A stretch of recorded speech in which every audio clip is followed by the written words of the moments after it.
Alright guys, welcome back real quick. This is a video for Mo's kit down in Florida. So in this situation, he didn't want RGBs, he didn't want chaser, he wanted just white. And so these are white LEDs. This is your triple eyebrow kit for your Polaris Slingshot. Your two uppers, I had to think about that in a minute. Your two uppers, the short ones are your two mids right below the headlight, and the two in the center are your lowers, which are go on the bumper. So standard off-on switch. We'll be controlling these. So just want to show these off real quick. If you're looking for single colors, I can do them. I just don't keep a lot of single colors in stock because I don't sell a bunch of them.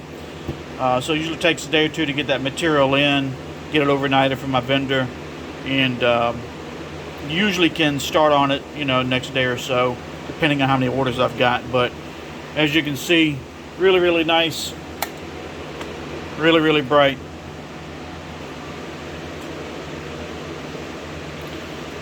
So if you guys are looking for something, hit me up, let me know. There'll be a link in the video description to the website. I get questions all the time, what's the link to the website? It's in the video description. Like if you click on it, it'll open it up, the drop down, and it will give you the link to the website. But if you just can't find it for some reason, just message me. I love to answer questions. I'll answer anything you got. So anyway, thanks for watching, and see you guys on the next video.